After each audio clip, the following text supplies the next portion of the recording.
Pessoal, nessa aula eu trago para você um método que mostra o caminho para você conseguir a sua aprovação em uma das mais de 120 universidades públicas do Brasil pelo Enem. Como assim, professor, o caminho da aprovação? Olha só, pensa comigo na ideia de um avião. Vamos supor que você mora em São Paulo, mas queira passar uns dias, umas férias lá em Recife, em Pernambuco.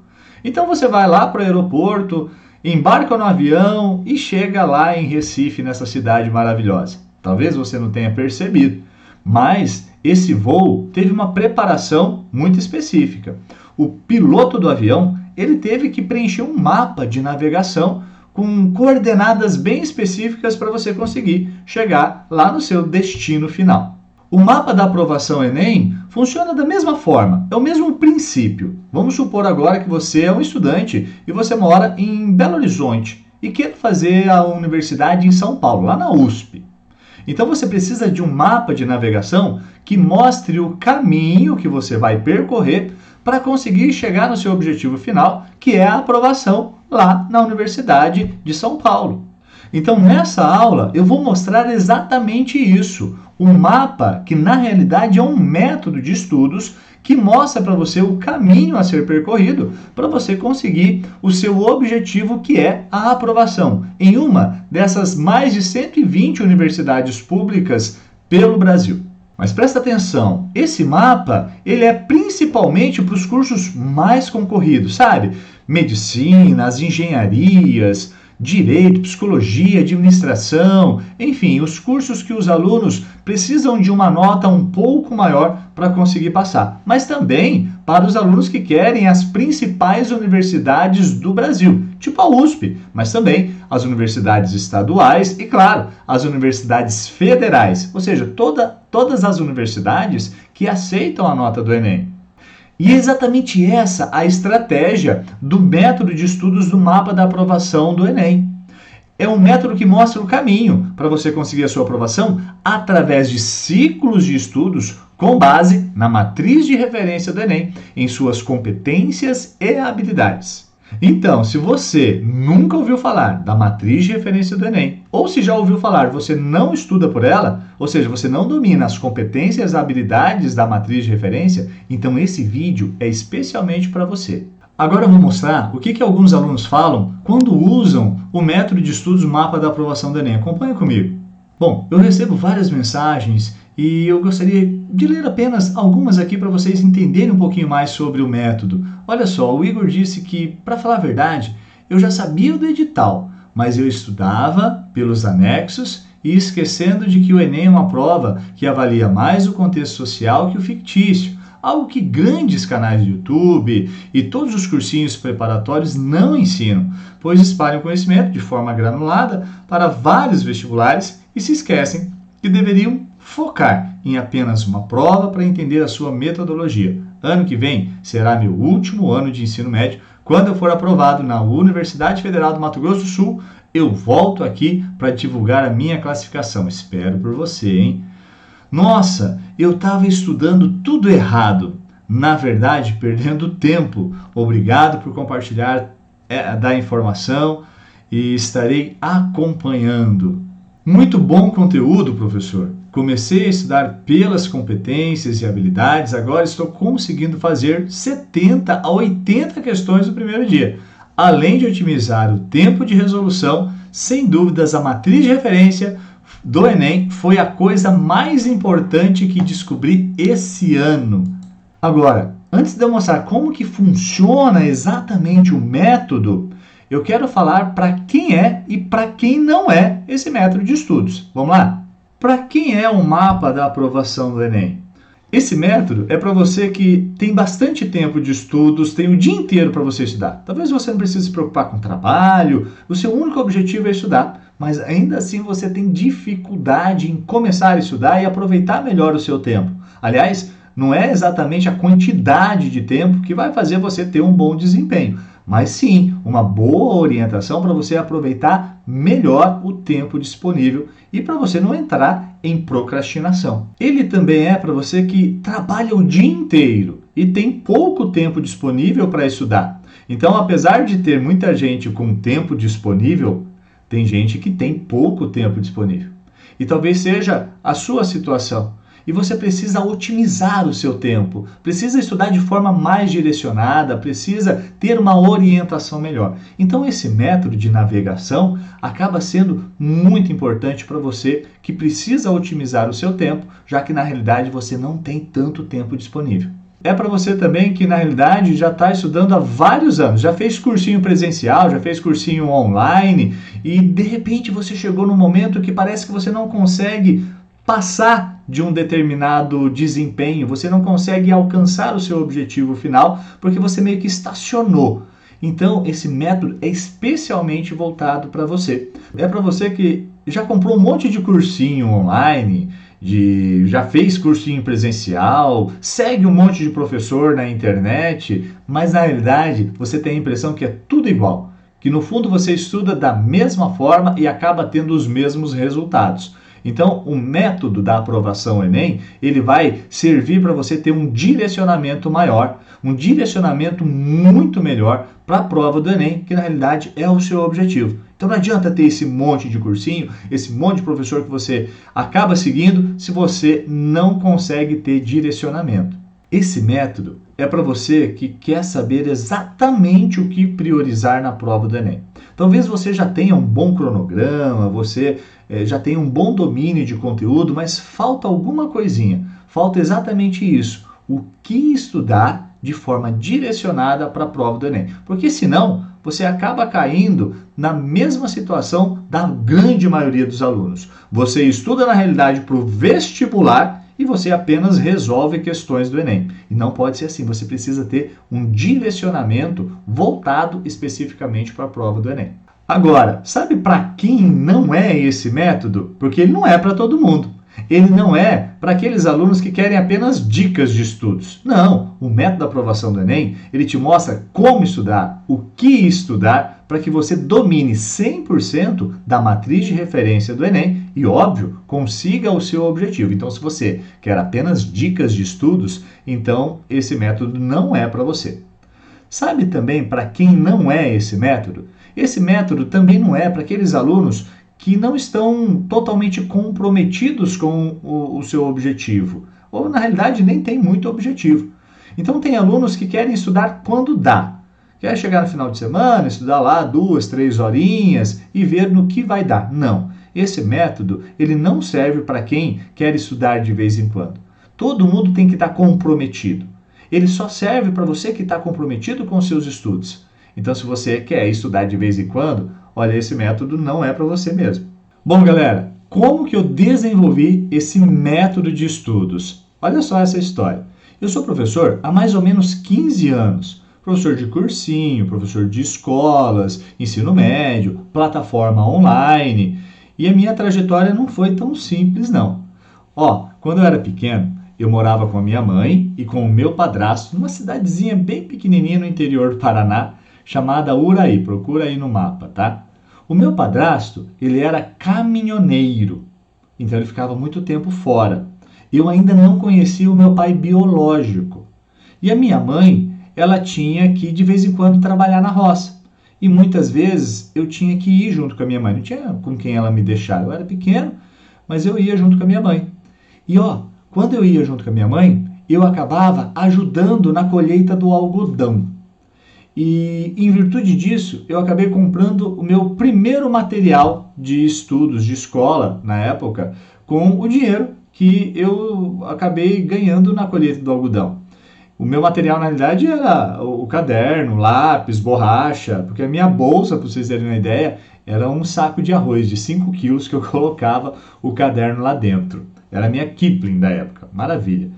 Mas por que eu estou contando isso? Porque, na realidade, esse momento, ele acabou me motivando a querer algo melhor para a minha vida. A gente tem que valorizar esses momentos da nossa vida, né, gente? E eu queria algo melhor na minha vida, eu queria um futuro melhor para mim, para minha mãe também, obviamente. Então, eu busquei, algo a mais. Lembra que eu falei para vocês que eu não conhecia o meu pai biológico? Pois é. Eu resolvi conhecer o meu pai. E quando que isso aconteceu? Isso aconteceu quando eu já tinha mais ou menos uns 12 anos de idade E a gente morava numa outra cidade, menor ainda do que a cidade que eu falei para vocês. E lá eu queria muito, né, conhecer o meu pai biológico. Minha relação lá com meu padrasto não era muito boa, assim, e a minha mãe falou, né, do meu pai biológico e eu, né, falei, poxa, eu quero conhecer ele. E aí eu tive uma ajuda da minha fiel escudeira na época, minha prima, Marcela, que teve a brilhante ideia de achar o nome do meu pai na lista telefônica. Pois é, porque eu não sabia como que eu ia encontrar ele. A minha mãe falou o nome dele e disse que ele morava numa determinada cidade, uma cidade grande perto de onde eu morava. E aí então a minha prima que teve essa ideia. Mas olha, eu não tinha telefone em casa, então eu não sabia como que eu ia ligar para o meu pai. E aí a gente foi na rodoviária dessa cidade, porque lá tinha um balcão com uma lista telefônica. Vocês conhecem lista telefônica? A lista telefônica é aquele livro gigante com letras bem pequenininhas assim, onde tem o nome de todas as pessoas que têm telefone numa cidade. Então imagina, a lista telefônica dessa cidade que eu estava procurando era muito grande. Por quê? Porque a região que eu morava pertencia a essa cidade, que é a cidade de Londrina, no Paraná. E então a gente foi lá e procurou o nome do meu pai na lista telefônica. E nós encontramos lá na rodoviária dessa cidadezinha, nós pegamos o telefone público e discamos para o meu pai. Quem atendeu foi a esposa dele. Aí eu falei, pronto, né? Agora eu já sei que o meu pai está vivo e que ele está casado e agora eu vou abalar o casamento dele, né? Mas foi muito bacana, ela conversou comigo, nós conversamos e conversamos durante muito tempo, né, por telefone, até que a gente resolveu se conhecer. Então, meu pai foi até a minha cidade, onde eu morava, para a gente se conhecer. E depois a gente começou a ter, né, muito mais contato. Só que a minha relação lá em casa com meu padrasto não estava tão boa assim. E o meu pai me fez um convite de ir morar com ele nessa cidade, né, que ele morava, que é a cidade de Londrina. Então, eu fui morar com o meu pai já, né, na adolescência. Então, você imagina que também não foi assim tão, né, maravilhoso, né, no início. Teve vários problemas, obviamente, para a gente poder ter uma boa relação. E eu fui trabalhar, né, com o meu pai, morar com o meu pai. E eu estou contando tudo isso por quê? Porque o meu pai, ele trouxe para mim uma coisa muito importante na minha vida. Ele trouxe para mim a possibilidade dos estudos. Possibilidade essa que talvez eu não tivesse se eu continuasse morando lá com o meu padrasto. E essa possibilidade de estudos era de fazer uma universidade, de querer uma profissão. Apesar de eu estudar a vida inteira em escolas públicas, eu continuei estudando em escolas públicas, mas o meu pai me ajudou muito a ter esse foco para a universidade. E assim eu fiz. Eu entrei na Universidade Estadual de Londrina no curso de História e depois eu fiz o curso de Direito na PUC Paraná. Fiz pós-graduação também, mas o meu foco principal era a história. Apaixonado por história, por ensinar, comecei, né, a dar aulas e depois eu comecei a advogar. Aliás, eu advoguei durante uns anos até que eu tive que tomar uma decisão na minha vida entre a advocacia e a escola, as aulas. E eu optei pelas aulas, optei em dar aulas, né, do que ser advogado.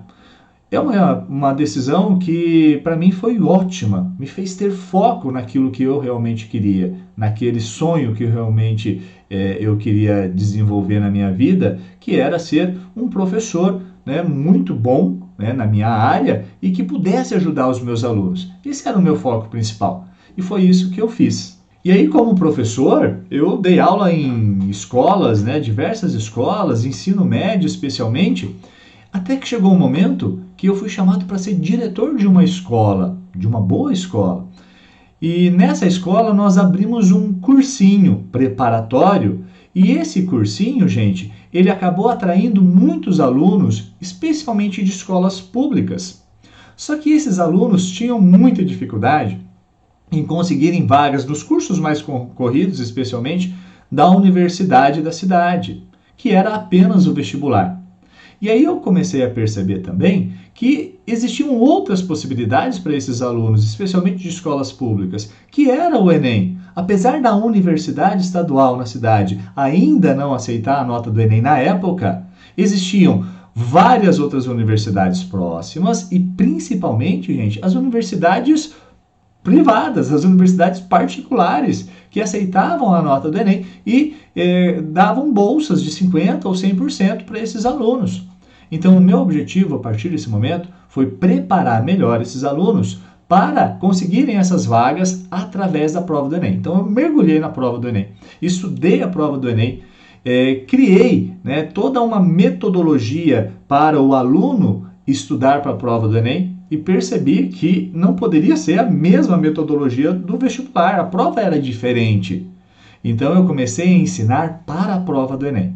Só que eu tive um problema. A maioria dos professores, o foco deles era o vestibular e não o Enem. Então, eles não sabiam ensinar da forma correta para a prova do Enem. Então, nesse cursinho da escola que eu era diretor, eu resolvi treinar os professores para que eles pudessem dar aulas especificamente voltadas para a prova do Enem. Só que durante esse processo, houve uma situação. A escola que eu era diretor foi vendida por um grupo e eu acabei tendo que deixar a escola.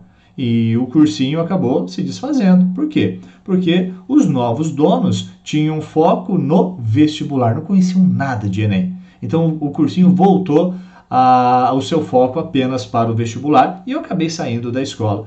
E fui para outras escolas, falei, eu vou levar então essa metodologia para outras escolas. Só que as outras escolas e os outros cursinhos também tinham esse mesmo vício.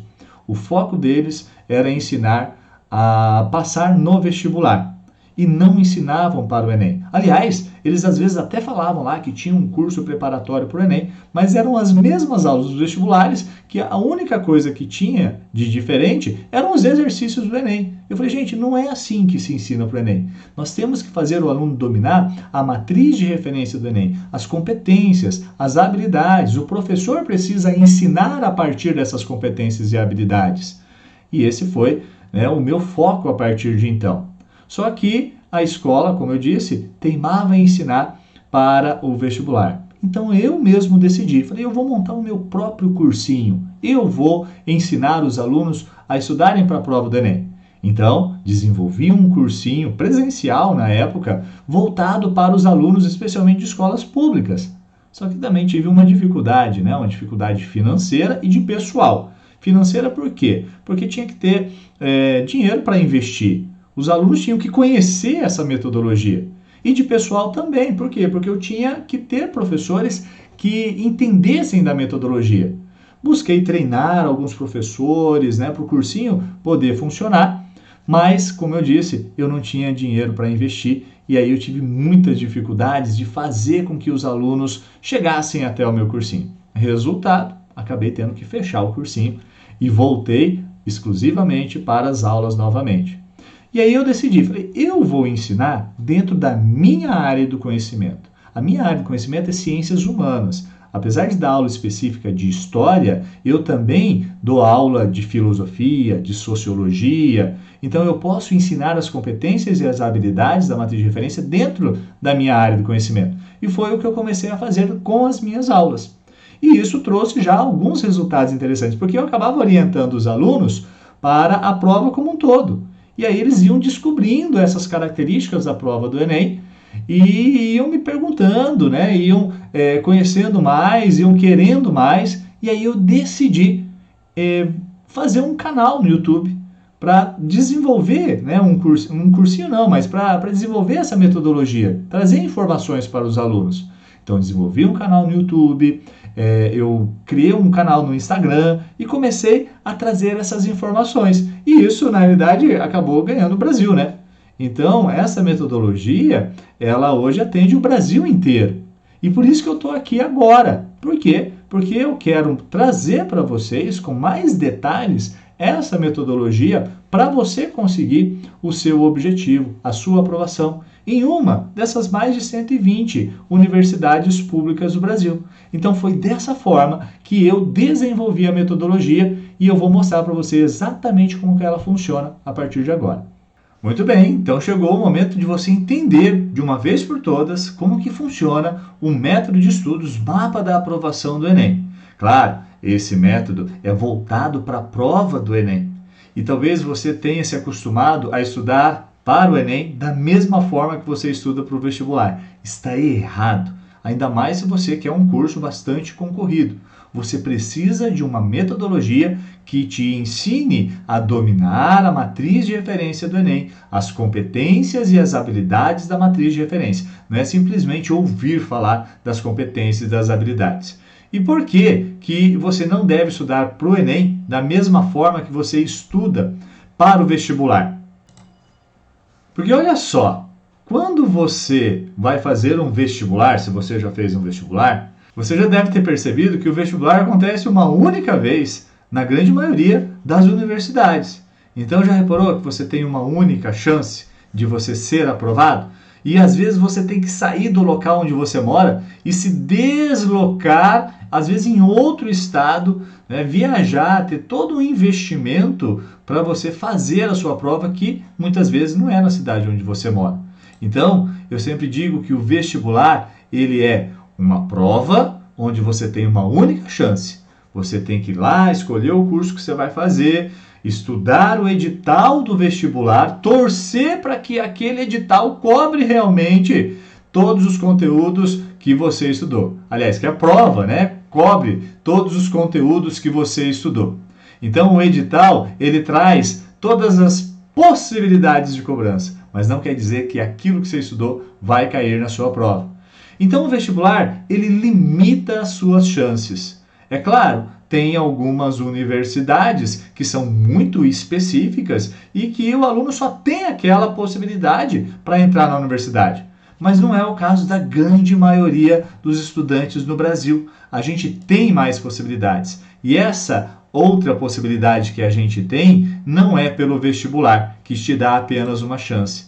É pelo Enem. Porque o Enem, você faz uma prova e você tem inúmeras chances de ser aprovado no Brasil, e não uma única vez no ano, não. Você tem pelo menos 2 vezes ao ano, eu vou explicar melhor para você. Então é como se o Enem, gente, fosse uma prova que você tem ali várias chances. Porque você vai ter uma nota dessa prova e você vai cadastrar a sua nota no curso e na universidade que você tem, dentro de um período específico, quando abrirem as inscrições do SISU ou do ProUni. Então, é uma prova onde você tem inúmeras chances. São mais de 120 universidades públicas do Brasil hoje que aceitam a nota do Enem, entre estaduais, entre federais. Então, aquela prova que você fez, ela pode te dar a chance de estudar de norte a sul do Brasil. E olha que você vai fazer a prova na sua cidade, normalmente, ou muito próximo de onde você mora. Então, você tem muito mais chances. O Enem, ele é uma prova que serve para você usar a sua nota para 2 grandes sistemas, né?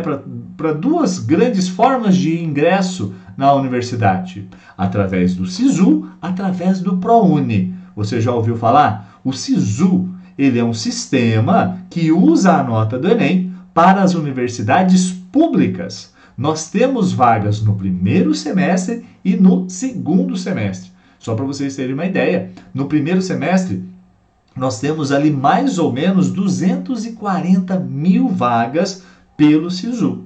No segundo semestre, mais ou menos umas 55 mil vagas pelo SISU.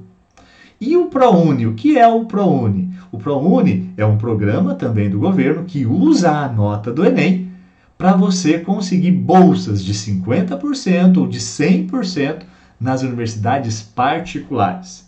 Então, no primeiro semestre, para vocês terem uma ideia, a gente tem ali mais ou menos 230 mil vagas para os alunos que quiserem entrar numa universidade particular. Mais ou menos 120 mil vagas para as bolsas 100% e umas 110 mil vagas para bolsa 50%. E no segundo semestre, a gente tem mais ou menos umas 110 mil vagas no total. Lembrando, obviamente, que o ProUni é especialmente para os alunos de escola pública. Aliás, ele é para os alunos de escolas públicas. E os alunos que se encaixam no critério renda. Então, se você tem uma renda per capita de até 1,5 salário na sua casa, né, lembrando a renda per capita, aquela renda por pessoa, você pode concorrer à bolsa 100% se você estudou nas escolas públicas. E se estudou na escola particular com bolsa integral, também pode concorrer. E a bolsa 50% é para você que estudou em escola pública e a sua renda per capita seja de até 3 salários mínimos. Entendeu? Então vejam que o Enem, ele é a base. O Enem te dá a nota para você concorrer, né, pelo SISU nas universidades públicas, para você concorrer pelo ProUni nas universidades particulares. Como que funciona a prova do Enem? Você precisa saber que a prova do Enem, ela tem uma estrutura dividida ali em 2 dias de prova. Você vai fazer o primeiro dia de prova, você vai fazer o segundo dia de prova. Qual a importância disso aqui? Estratégia, para você chegar lá e você dominar a prova.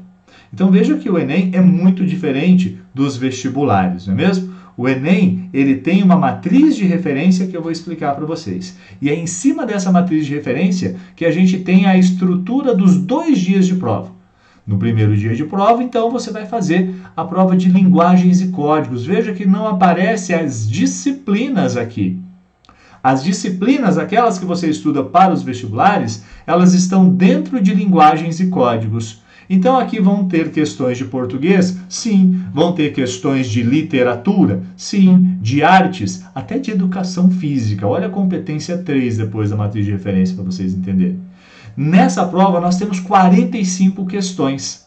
Mas o grande pulo do gato aqui para você estudar é você dominar a matriz de referência de linguagens e códigos, que depois eu falo um pouquinho mais. Nesse mesmo dia, você também tem ciências humanas com 45 questões. Aqui você vai ter questões que envolvem a história, a filosofia, a sociologia e a geografia. Além de você fazer uma redação que também tem uma estrutura própria. Você deve baixar o manual da redação para você compreender as 5 competências que são exigidas para você elaborar a sua redação. Você tem 5 horas e meia para fazer essa prova. E você vai ter no segundo domingo, o segundo dia de prova, que dura 5 horas para você fazer as questões de ciências da natureza, que envolvem as disciplinas de física, química e biologia, e uma prova inteiramente de matemática, sozinha para matemática, 45 questões para você se divertir com a matemática na prova do Enem. Agora, o Enem é diferente do vestibular exatamente por conta disso aqui, galera. É isso aqui que você precisa dominar, é isso aqui que você precisa saber e saber muito bem. E é onde os cursinhos pecam, é onde as escolas pecam, porque eles não ensinam a matriz de referência para os alunos.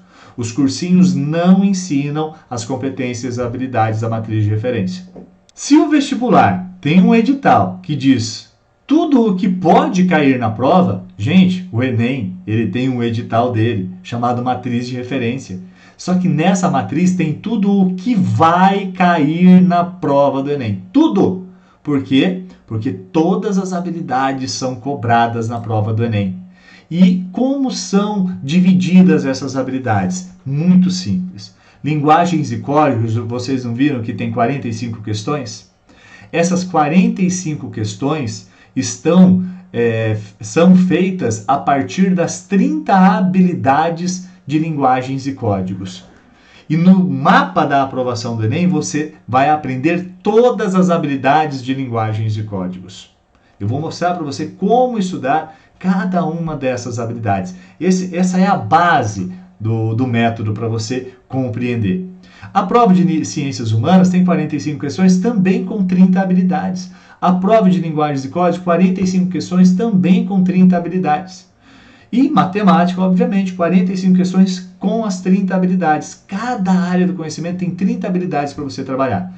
No total, 120 habilidades. 120. Você já estudou as 120 habilidades? Aqui você vai compreender todas elas. E eu vou mostrar melhor isso para vocês.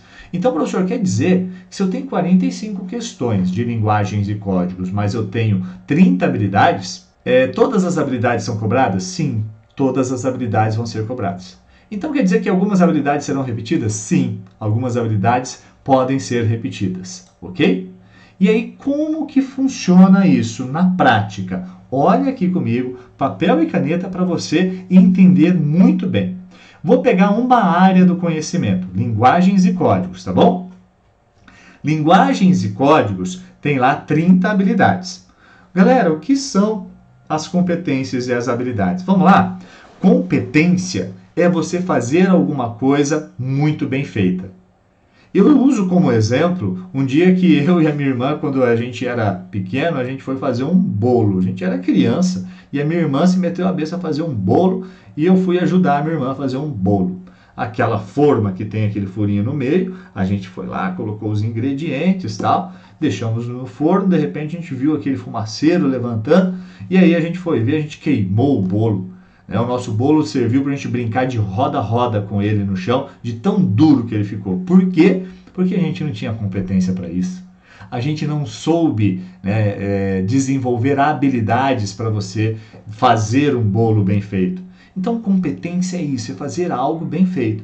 Para isso, você usa as suas habilidades. Então, um bom cozinheiro, ele é competente em fazer um determinado prato quando ele tem as habilidades necessárias de, separar os alimentos corretamente, os ingredientes, misturar os ingredientes de forma correta, no tempo correto, saber o tempo de forno. Tudo isso são habilidades, ok? A prova do Enem é a mesma coisa. Nós temos competências e habilidades na matriz de referência. Eu trouxe aqui para vocês a competência número 1 de linguagens e códigos. Olha só que interessante. Essa competência, ela espera o seguinte, que você, quando estudou, lá no ensino fundamental, no ensino médio, ou seja, no seu ensino básico, ela espera que você tenha desenvolvido essa competência. O quê? Que você saiba aplicar as tecnologias da comunicação e da informação na escola, no trabalho e em outros contextos relevantes da sua vida. Então essa é a competência. Você sabe aplicar as tecnologias da comunicação e da informação na sua vida? Como que você aplica essas tecnologias da comunicação e da informação? Através dessas habilidades.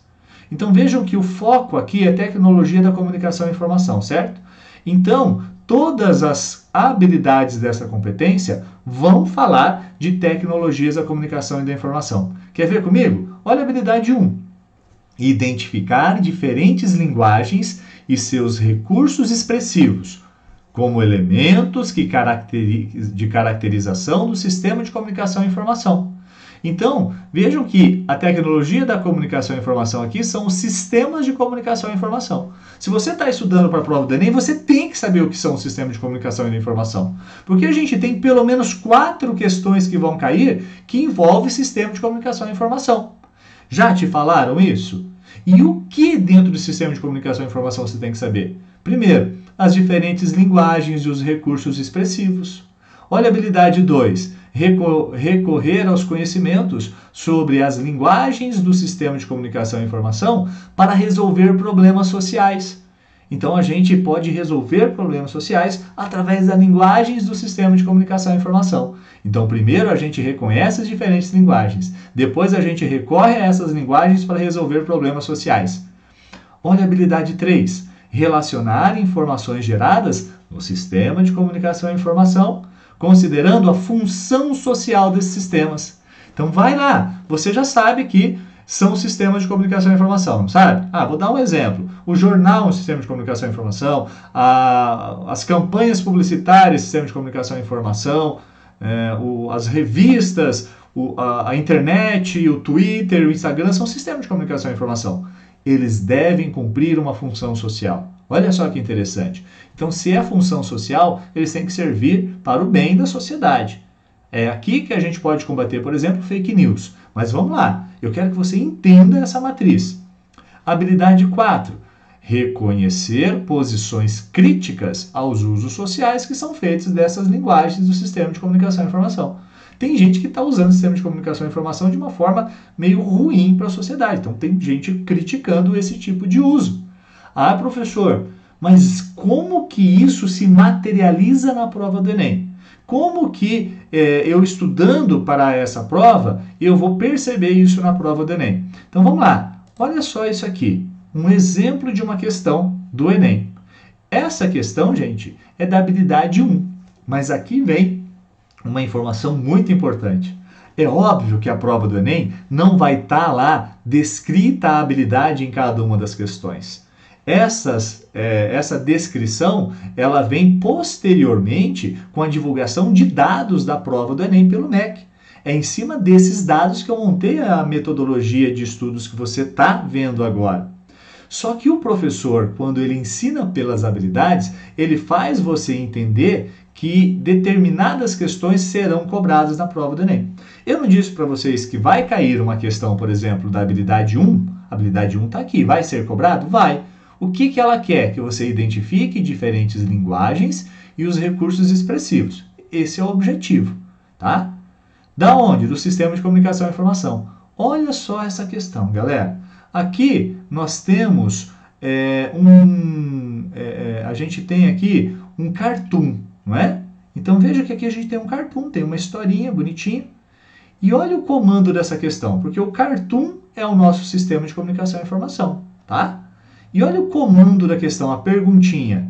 No que diz respeito ao uso de recursos expressivos em diferentes linguagens, o cartoon produz humor, brincando com a... Então vejam que aqui é identificar diferentes linguagens? Sim, qual diferentes linguagens? A linguagem que é feita desse sistema de comunicação. Qual? O cartoon, certo? Ele tem recursos expressivos próprios? Tem. Qual recurso? O humor, né? E aqui ele está brincando com alguma coisa. Com o quê? Aí você responde a questão. Mas veja, a gente tem um sistema de comunicação e informação e tem o objetivo da pergunta, que é a habilidade. Então vejam, o objetivo das questões do Enem é a habilidade. Então, se você não domina a habilidade, como que você vai dominar totalmente a prova do Enem e saber o que esperar dessa prova? Quer mais um exemplo? Olha só, dentro dessa mesma competência que eu falei para vocês de linguagens e códigos, né? Então, linguagens e códigos, a gente tem uma outra habilidade que fala o seguinte: relacionar informações geradas no sistema de comunicação e informação, considerando a função social desses sistemas. Então, o sistema de comunicação e informação tem uma função social? Tem. Olha só essa questão, galera, da habilidade 3. Nós temos aqui uma campanha publicitária, né? Talvez um outdoor, alguma coisa, que foi colocado aqui pra gente. Nessa campanha, ó, o que está sendo tratado? O bullying. Isso não é brincadeira, está escrito aqui. E aí a gente tem um quadrinho, né, como se fosse aquele... uma pessoa, né, falando alguma coisa, né, na história em quadrinhos você tem aqui esse balãozinho que a pessoa está falando, e o que ela está falando, ó, remete a essas questões aqui, ó, tá vendo? Animais e tudo mais, né, óculos, enfim. E a gente tem a sombra de uma criança envergonhada, triste. E olha o comando da questão. As informações presentes na campanha contra o bullying evidenciam o quê? Então vejam, o que é a função social aqui? É uma campanha que combate algo ruim na nossa sociedade. Então, o sistema de comunicação e informação, ele deve servir para um propósito. O propósito é a sua função social, certo? Então você já vai sair dessa aula sabendo que tem 4 habilidades sobre o sistema de comunicação e informação. Você vai saber o que são os sistemas de comunicação e informação e você vai estudar essas habilidades. Por quê? Porque isso aqui vai ser cobrado na prova. Nossa, professor, é assim? É. E matemática, professor, você tem um exemplo aí? Só para facilitar a nossa vida? Tem. Olha só, lá em matemática você tem as 30 habilidades divididas lá nas suas competências, certo? Uma dessas habilidades, gente, ela espera que você faça o seguinte, que você saiba utilizar informações expressas em gráficos ou tabelas para você fazer inferências, né? Então, nessa questão, a gente tem o que aqui? Uma tabela para você fazer a inferência, certo? E aí a gente tem um textinho, né, que contextualiza essa tabela para você saber o que você vai fazer dessa informação trazida na tabela, né? Então a gente tem aqui um comando que pergunta: se a quantidade de jogadores for 8, quantas partidas serão realizadas? E aí aqui é como se você continuasse a tabela, né? é um princípio de contagem, uma combinação. Então, o conteúdo da matemática, no caso aqui a combinação, ela é utilizada para desenvolver a habilidade. E qual é a habilidade? Saber ler isso aqui, galera. Saber ler gráficos, mapas, tabelas, porque lá em Ciências Humanas a gente também vai ter uma competência e uma habilidade falando sobre essa leitura dos gráficos e dos mapas. Tudo bem até aqui? Muito bem. Olha só, galera, eu trouxe para vocês até agora uma informação muito importante. Qual é a informação que eu trouxe para vocês? Que a prova do Enem é muito diferente do vestibular. Se você estuda para o vestibular da mesma forma que você estuda para o Enem, aliás, se você estuda para o Enem da mesma forma que você estuda para o vestibular, gente, eu sinto informar, mas você não está estudando da forma correta. O Enem tem uma estrutura muito diferente. E você já ouviu falar que muitos alunos às vezes acertam o mesmo tanto de questões dos outros e tiram uma nota diferente. E muitos não entendem por quê. Porque a própria correção da prova do Enem também é diferente do vestibular. Os vestibulares têm os seus critérios de correção, normalmente a teoria clássica de resposta, só que o Enem ele tem uma forma diferente, chamada de TRI. Você conhece a TRI do Enem? Eu vou explicar para você. Por isso que você precisa dominar a matriz de referência. Porque quando você domina a matriz de referência, você sabe utilizar a estratégia correta para você aumentar a sua nota no Enem por conta da TRI. Então, TRI é a teoria da resposta a um item, beleza? É como se fosse uma régua. Tenta imaginar uma régua. Eu coloquei uma réguinha aqui para você ter como base, tá? A régua, ela vai de 0 até 1000 pontos. Então, as questões do Enem, elas são feitas a partir dessa régua. Elas são classificadas dentro dessa régua. Então, as questões, por exemplo, elas vão ter valores, né, de 200, 250, 230. São questões mais fáceis e questões mais difíceis. As questões mais fáceis estão do meio da régua para trás. Do meio da régua para trás, a gente tem as questões mais fáceis. Do meio da régua para frente, nós temos as questões mais difíceis. E olha só que interessante. Por que a gente tem uma nota tão grande em matemática? Porque matemática é a prova mais difícil do Enem. Não necessariamente a mais difícil, mas que se a gente pegar todos os alunos que fazem a prova do Enem, o seu nível de conhecimento sobre matemática é baixo, a ponto da sua média de acertos serem baixa. Então, a média de acertos do Enem, para vocês terem uma ideia, historicamente, gente, gira em torno de 11 questões. Olha só. Então, quer dizer que se você acertar 11 questões na prova do Enem, você vai tirar mais ou menos 500 pontos. É isso mesmo. Você vai tirar mais ou menos 500 pontos. Então, quer dizer que quem tira 45 questões, por exemplo, né, vai estar muito distante da média. Então, a sua nota vai ser muito lá próximo de 1000, ok? Então, é mais ou menos assim, ó. Se você acerta próximo da média de acertos do Brasil, a sua nota vai girar em torno de 500. Então, se a média de acertos é 11, você vai tirar mais ou menos 500 pontos se você acertar ali entre 11, 10, 12 questões. Se você aumenta o número de acertos, você vai se distanciando da média e vai aumentando a sua nota. É por isso que matemática você tem uma nota muito alta. 900 pontos, 920 pontos, às vezes até 1000 pontos. A gente já teve edição do Enem que a prova de matemática teve gente que alcançou 1000 pontos. Porque a distância dele para a média foi muito alta. E por isso também que a prova de português é a média mais baixa do Enem. Por quê? Porque a sua nota do Enem ela vai ser conforme a média de acertos do Brasil. E a média de acertos em linguagens e códigos é maior, é o dobro de matemática.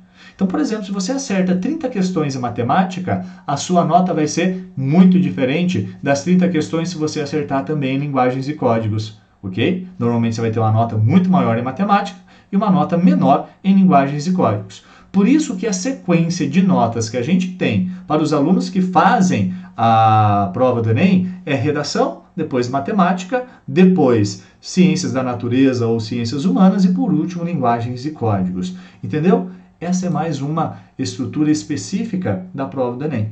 Se ela é dessa forma, o estudo da prova é diferente. E aqui, gente, vem o ponto principal da aula. Você entender a metodologia de estudos por habilidades que é dividida em ciclos de 5 semanas. Pois é, eu disse para vocês que a matriz de referência tem 120 habilidades no total. Cada área do conhecimento com 30 habilidades. Você precisa estudar todas as habilidades. Como estudar todas as habilidades? A partir dessa metodologia. Olha só, o ciclo de estudos de 5 semanas significa que, num período de 5 semanas, você vai estudar todas as habilidades da matriz de referência. Exatamente. Quando você estuda todas as habilidades da matriz de referência, você fecha um ciclo. E depois você repete esse ciclo, estudando novamente as habilidades da matriz de referência, para você depois repetir o ciclo outras vezes, outras vezes, outras vezes. Por que 5 semanas? Porque ele foi feito com base num horário de um aluno, né, que tem ali pelo menos umas 4 horas disponíveis de estudos por dia. Não mais do que isso. Talvez, se você tem menos tempo, o seu ciclo de estudos seja mais longo. Talvez não 5 semanas, talvez um pouquinho mais. Mas a ideia é o ciclo. E por que que a gente deve estudar por ciclos? Porque, galera, existem técnicas de estudos. É uma das grandes dificuldades que os alunos têm. Não sei se é a sua, talvez sim, né? Estudar da melhor forma com a melhor técnica. Tem gente que fala que você tem que estudar de madrugada, tem gente que fala que você tem que estudar de dia, tem gente que fala que você tem que resolver listas gigantes de exercícios e talvez o aluno não saiba exatamente a melhor técnica. Eu vou mostrar para você a melhor técnica de estudos, só que ela não é uma técnica simplesmente inventada do nada. Ela tem uma base científica muito legal e muito importante para você entender essas melhores técnicas. Uma universidade dos Estados Unidos fez justamente um levantamento das 10 principais técnicas de estudos utilizadas no mundo pelos estudantes e ela fez uma classificação dessas 10 técnicas da pior para a melhor técnica. E ó que isso aqui pode surpreender um pouquinho você por conta da forma como você estuda. Que técnicas são essas? Quais são as melhores técnicas de estudos? Dentro desse levantamento, e que a Universidade Federal de Viçosa, em Minas Gerais, traduziu esse estudo, né, e ampliou esse estudo aqui no Brasil, ela fez essa classificação. Gente, das técnicas de estudos, uma das menos eficazes é uma técnica que o aluno faz de estudar o conteúdo grifando as partes importantes. Simplesmente grifando. É como se você pegasse um livro, lesse o livro e fosse só grifando. Você apenas tem eficiência nessa técnica de grifar as partes importantes se você combinar isso com outras técnicas. Tem gente que apenas faz leitura e apenas grifa algumas partes do conteúdo. Isso por si só não é eficaz. Então essa técnica está lá embaixo, dentre as melhores técnicas de estudos. Muito bem. Qual outra técnica de estudo e que não é tão eficaz assim, que às vezes, né, o aluno se apega muito a ela? A releitura. O que é a técnica da releitura? Tem gente que lê 10 vezes a mesma coisa, mas não consegue guardar o conteúdo. Então a técnica da releitura é você ler um conteúdo, né, e depois voltar e ler de novo esse conteúdo. Normalmente a releitura ela está junto com a técnica de grifar partes importantes. Ela pode até trazer para você algum tipo de informação, mas ela é muito demorada para você ter uma eficiência de estudos. A gente precisa estudar e guardar o nosso conteúdo a longo prazo, porque a prova que você vai fazer é uma prova distante. A releitura talvez seja uma técnica importante para você fazer na prova da escola, que não é muito conteúdo, é de uma disciplina específica, que vai ser, né, na semana que vem ou amanhã. Na realidade, os alunos fazem muito essa técnica, né, para fazer essas provas que vão acontecer, né, de um dia para o outro. Bom, uma técnica bastante importante até, né, bastante utilizada, é a técnica dos mnemônicos, ou seja, você fazer relações. Essas relações são legais, mapas mentais, inclusive, tá? Só que ela não vai ajudar os alunos que têm pouca base. Você precisa ter bastante base para que essa técnica seja eficaz para você. Só que ela não ajuda você na memória de longo prazo, porque senão você vai ter que fazer inúmeros mnemônicos, inúmeros mapas mentais, né? Na realidade tem gente até que vende mapas mentais já prontos, o que não vai adiantar nada, né? A ideia do mapa mental é você desenvolver o seu mapa mental. Você pode até pegar um modelo, mas beleza, é uma técnica que é muito utilizada, mas a longo prazo ela não é tão eficaz assim. E aí você pode estar se perguntando, nossa professor, mas quais são então essas técnicas mais eficazes? Olha só, a visualização é uma outra técnica que também não é tão eficaz assim, certo? Por quê? Porque é uma técnica que é muito utilizada até no teatro, né? Para você decorar um texto num pequeno espaço de tempo. Depois você acaba esquecendo. A visualização é você imaginar cenas durante a sua leitura. Tá? É você criar mapa mental, né, na sua cabeça e depois fazer os mnemônicos, inclusive, fazer as relações, tá? E colocar isso no papel. Mas beleza, é uma técnica que exige bastante de você, né, para você fazer essas correlações, mas que a longo prazo também não é tão eficaz. E o nosso objetivo é a longo prazo. Estamos na 7ª técnica. A 6ª técnica, uma técnica bastante utilizada, ela é mais ou menos eficaz sim, porque é a técnica de resumos. Então você está estudando, né, e você faz os resumos. A técnica de resumos também é necessária uma boa base para você fazer, especialmente de interpretação. Você tem que ter uma boa interpretação. E o resumo, ele é importante até para você desenvolver essa boa interpretação, né? Ela é importante, ferramenta, junto com as melhores técnicas. Por si só, ela não é tão eficaz. Junto com as melhores técnicas que eu vou mostrar para vocês, aí sim ela é mais eficaz. Uma outra técnica é a técnica da interrogação elaborativa. O que seria isso? Ela pode ajudar você a fazer um resumo bom. Okay? Ela também é uma técnica de um aluno mais avançado. Ela ajuda você a ter uma interpretação. Então, a interrogação elaborativa é você, depois que leu um determinado texto, um determinado conteúdo, deixar ele ali e fazer questionamentos sobre aquilo que você estudou. Esses questionamentos prévios vão ajudar você a fazer um bom resumo, certo? Então, essa é uma técnica para ser utilizada junto com o resumo, mas lá com as 2 às 3 melhores técnicas que eu vou mostrar para vocês. Então, aqui a gente já começa a ter coisas boas para os alunos que estão estudando. A 4ª melhor técnica é a autoexplicação. Você já fez isso? É uma técnica interessante porque faz a gente usar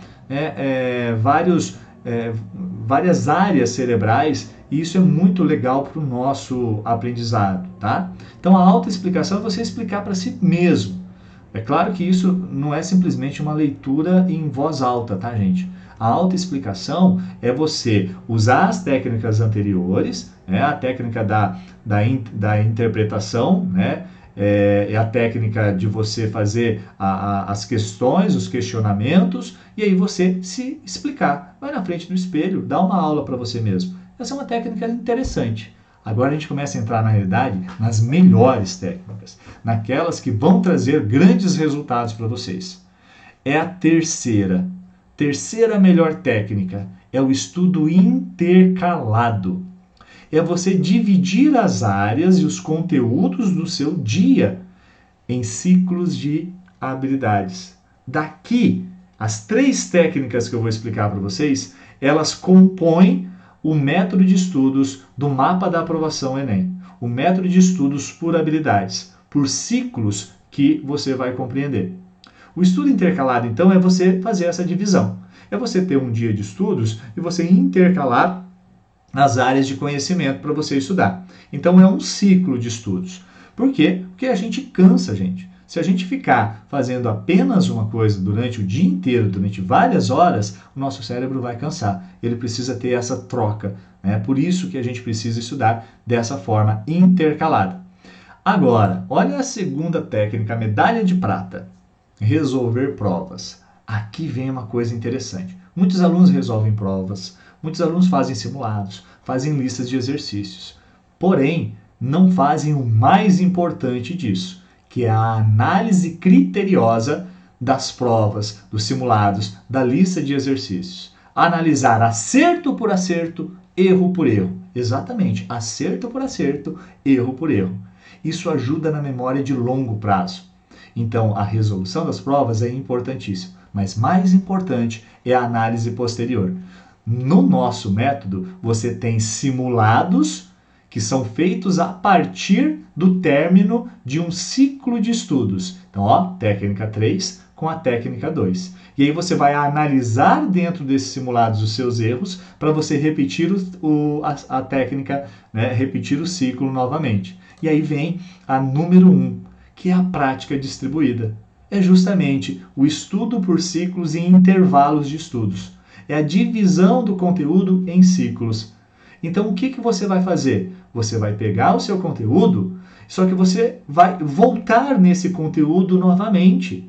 Né? São ciclos que se repetem. Para a prova do Enem, isso é essencial. Porque se você vai estudar as habilidades, você vai estudar as habilidades constantemente. Você termina um ciclo de estudos e você volta novamente para a mesma habilidade que você tinha estudado. Você repete as habilidades. E repetindo as habilidades, você tem um aprendizado em longo prazo. Olha só, gente, o exemplo de um aluno que estuda por ciclos. Ele já fez 6 ciclos de estudos. É muito comum, inclusive, o aluno, quando está começando um método de estudos que é mais adequado, e ele sai de um método que ele está acostumado, ele pode até ter uma pequena baixa de desempenho, porque ele precisa se adequar, se arrumar em relação àquela mudança. Tá? Mas é comum que o aluno ele vá evoluindo ao longo do tempo. Como não? É o resultado final. Então vejam que nesse aluno, em linguagens e códigos, ele começou com um desempenho de 66% nos simulados. Simulado do Enem, 45 questões. Então ele acertava ali em torno de 30 questões. Ele começou a aplicar o ciclo de estudos. Fez o primeiro simulado e depois ele fez o segundo simulado. Aumentou? Não muito, mas aumentou, né? Já foi para 68%. Aí ele repete o ciclo novamente e aí, ó, ele começa a ter já uma grande evolução. Ele já vai para 75% de acertos a 34 acertos na prova. E aí ele teve uma estabilidade durante um ciclo, né? Porque provavelmente é o momento onde ele vai dar o pulo do gato, porque ele vai fazer com que o aluno compreenda tão bem a prova, depois dos ciclos, que aí ele vai estar muito adaptado com a estrutura da prova, sabendo o que vai cair, sabendo o que esperar da prova. E aí você vê aqui a evolução dele para o quinto simulado, o quinto ciclo de estudos. Ele já vai para 82% e chegou a 89% no seu sexto ciclo, no seu sexto simulado. Isso em linguagens e códigos. Em ciências humanas, ele até teve uma estabilidade, mas olha só, ele saiu de 68% do ciclo 1 para 77% do ciclo 2.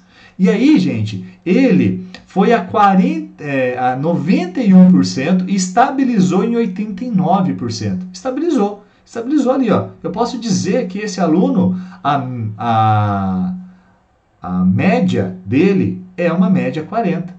E ele é um aluno que quer medicina. E 40 é um número de acertos muito bom para quem quer fazer medicina, ainda mais usando as melhores técnicas para ele poder responder de acordo com a TRI, ter uma boa nota com essa média de acertos que ele está tendo, que saiu de 68% e finalizou com 89%. É um bom desempenho. Nesse ciclo aqui, o desempenho foi ainda melhor. Ele tinha uma média de acertos baixa em ciências da natureza, para quem quer fazer medicina, ele tinha 62% de acertos. Ele, inclusive, manteve os 62% de acertos no segundo ciclo, porque é aquilo que eu falei para você, ele precisa se adaptar. No terceiro ciclo, ele já começou a evoluir, foi para 61%, 71%. No quarto ciclo, ele evoluiu muito, ele foi para 82%. Ele deu uma estabilizada aqui, né, em torno de 37 questões, porque no quinto ciclo ele foi ali para 80% e no sexto ciclo 84%. Pô, 38 questões. Dentro de uma TRI bem feita, é uma nota muito boa para a ciência da natureza. E para fechar, em matemática. Em matemática, ele começa no ciclo 1 com 66%. Aplicando a metodologia de ciclo, veja que matemática também ele teve uma adaptação de um ciclo para o outro e depois começou a evolução. Saiu de 66%, né? Ele teve um estacionamento aqui de 64% e depois ele cresceu, 69% no terceiro ciclo, 71% no quarto ciclo, 86% no quinto ciclo. Cara, a matemática tem disso. Quando o aluno domina a prova de matemática do Enem, especialmente a matemática básica, e aí os ciclos vão mostrando isso para o aluno, não adianta ele teimar em alguns conteúdos se o problema dele é a base, aí ele evolui muito. Esse aluno evoluiu para 86%, mas veja que ele estabilizou em 86%. Se ele continuar os ciclos, ele pode até aumentar um pouco. Mas, gente, 39 questões aqui numa prova de matemática é também uma ótima nota para o aluno que quer medicina, por exemplo, certo? Então, esse é um exemplo para você entender um pouquinho melhor como que funciona a metodologia de estudos, que é o mapa da aprovação. Agora eu vou mostrar para vocês o seguinte, como que é a prática, né? O que eu vou estudar na semana 1, na semana 2, na semana 3, na semana 4 e na semana 5? Dentro da minha plataforma, que você vai poder ter acesso adquirindo o método, você vai ter um cronograma que vai ter essa base aqui. Ó. Deixa eu mostrar para vocês entenderem como que funciona os ciclos, para você entender o que estudar semana a semana. Essa é a proposta para vocês, tá? Vou colocar aqui. Então, essa é a proposta, gente. Você tem lá semana 1, tá aqui, não está aparecendo por causa da minha imagem. Depois semana 2, semana 3, semana 4, semana 5. Aqui vai ter os dias 1, dia 2, dia 3, dia 4, dia 5, dia 6. Ou seja, é uma proposta de estudos para você fazer de segunda, terça, quarta, quinta e sexta e sábado. 6 dias na semana. Estudando 4 habilidades por dia. Então, no dia 1, você vai estudar matemática, habilidade 1. Depois você vai fazer uma pausa e vai estudar ciências da natureza, habilidade 1. Depois você vai para matemática, habilidade 2. Depois ciências da natureza, habilidade 2. E no dia seguinte, você vai para outra área do conhecimento. Você vai estudar linguagens e códigos, habilidade 1. Depois ciências humanas, habilidade 1. Linguagens e códigos, habilidade 2. Ciências humanas, habilidade 2. E assim sucessivamente. Ao final de 5 semanas, você vai estar na habilidade 30 das áreas do conhecimento. Fechou o ciclo. Aí você vai fazer o simulado. E fazendo o simulado, você vai poder visualizar as habilidades que você mais acertou ou mais errou dentro do simulado, para você poder depois se organizar e repetir o ciclo. Porque aí você já vai saber quais são as habilidades que você precisa focar mais. Ok? Vou mostrar para você um pouquinho sobre como que é isso dentro da plataforma para você entender melhor, ok? Bom, agora você deve estar se perguntando, mas como que eu vou ter acesso a essa plataforma, a essa metodologia, que é o mapa da aprovação do Enem? Eu vou mostrar para você agora exatamente isso, a plataforma por dentro, ou seja, o que você vai encontrar adquirindo o mapa da aprovação do Enem.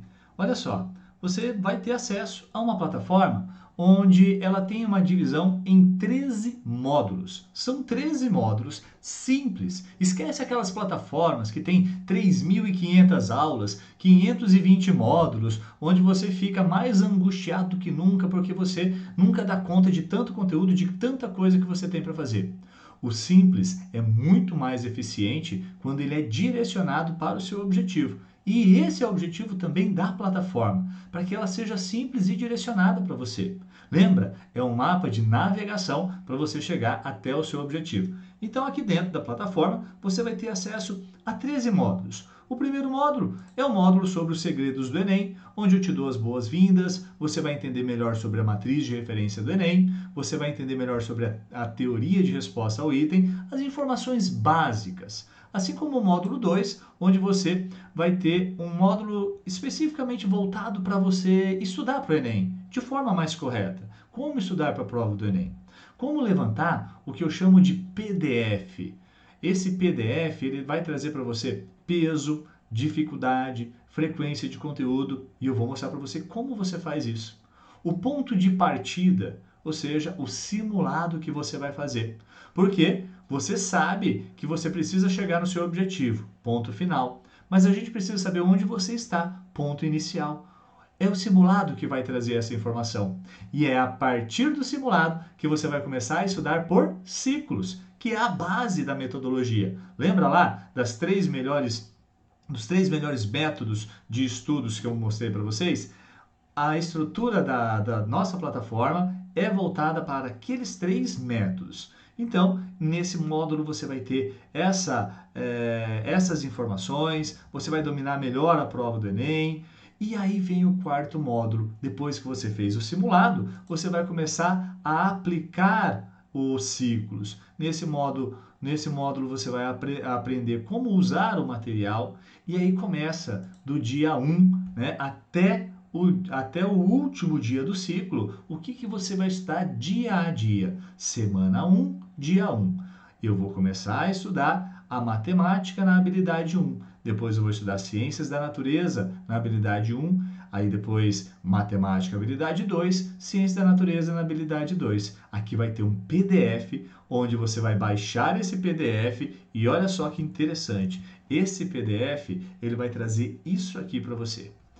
Preste atenção nisso, galera. No PDF, você vai ter as questões separadas por habilidades da prova do Enem. Então, se você está estudando a habilidade número 1 de matemática, essas questões elas vão trazer para vocês uma análise, para você saber que essa questão é da habilidade 1 de matemática e que nessa questão de matemática, o conteúdo é aritmética, sistema de numeração métrico decimal.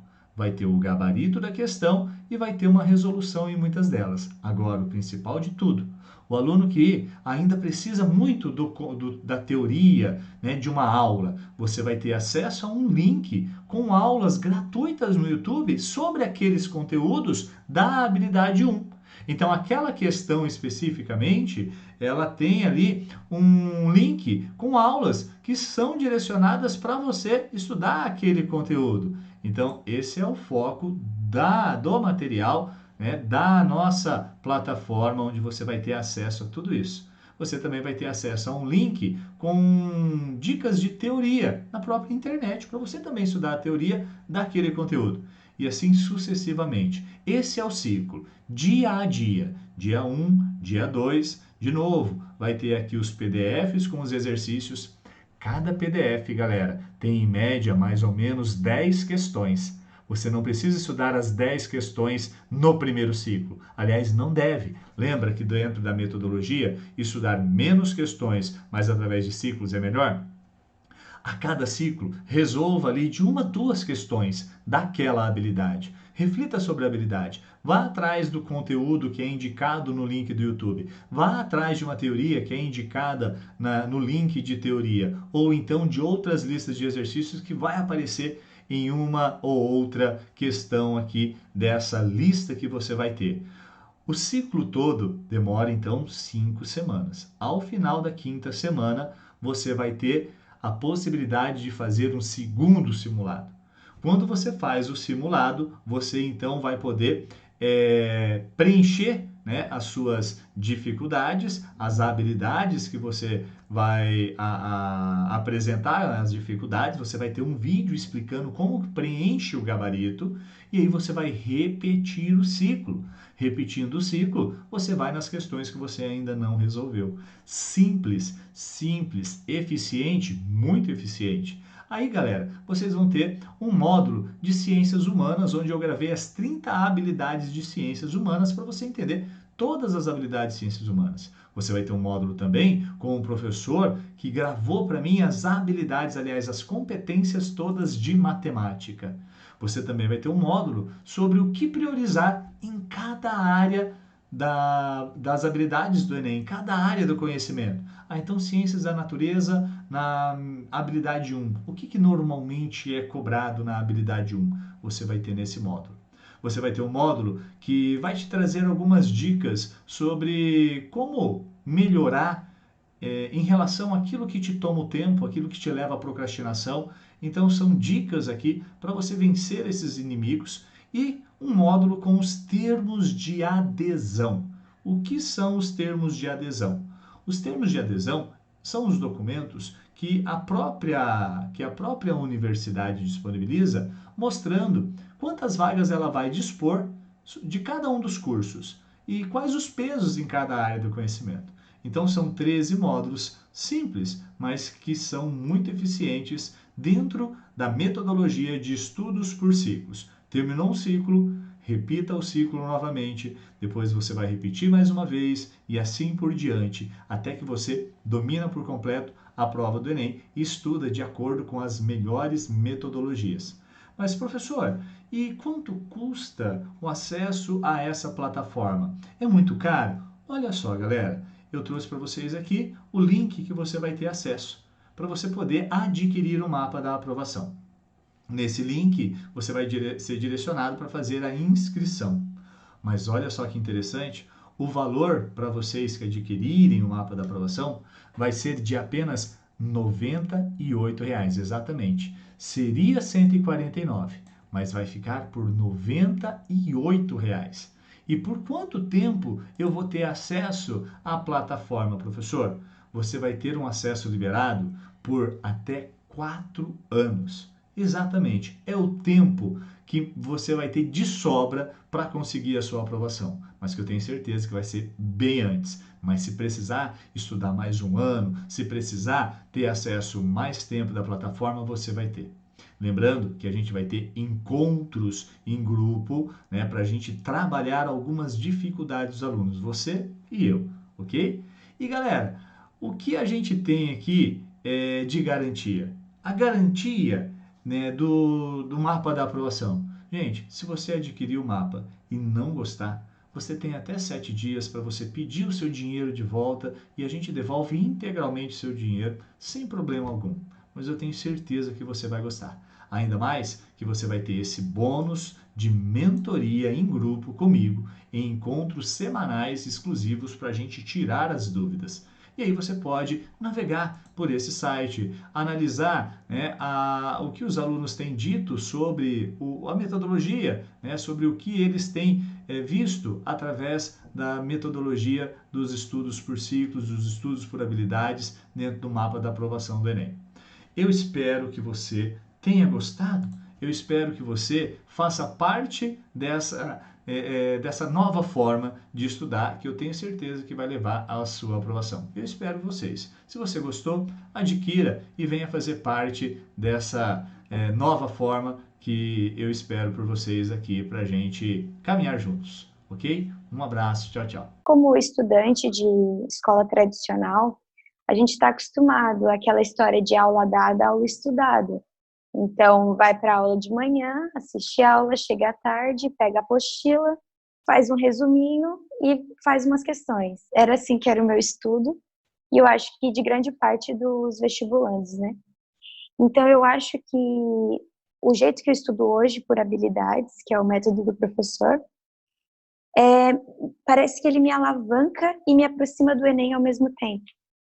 Eu sinto que eu perco menos tempo, eu sinto que eu foco no que na matéria que realmente cai, na matéria que eu tenho dificuldade, E para mim foi o ponto chave para tudo isso, para a minha mudança de um jeito de estudar. Porque é você que está nos direcionando de como estudar. Eu jamais estudaria sozinha por habilidades. Eu teria montado uma planilha com os conteúdos que mais caem no Enem e estaria estudando ele fazendo os exercícios. Agora, por habilidades, eu acho muito mais fácil. Ele me ajudou a criar um cronograma baseado nas minhas dificuldades. Ele me deu todo o apoio que eu precisava nesse ano tão difícil, para que eu não desistisse e continuasse estudando. Eu consigo ver aonde eu tô errando e o que eu preciso fazer para poder amenizar esse erro e chegar mais rápido no meu objetivo. Eu acho que assim eu com certeza vou conseguir atingir os meus objetivos.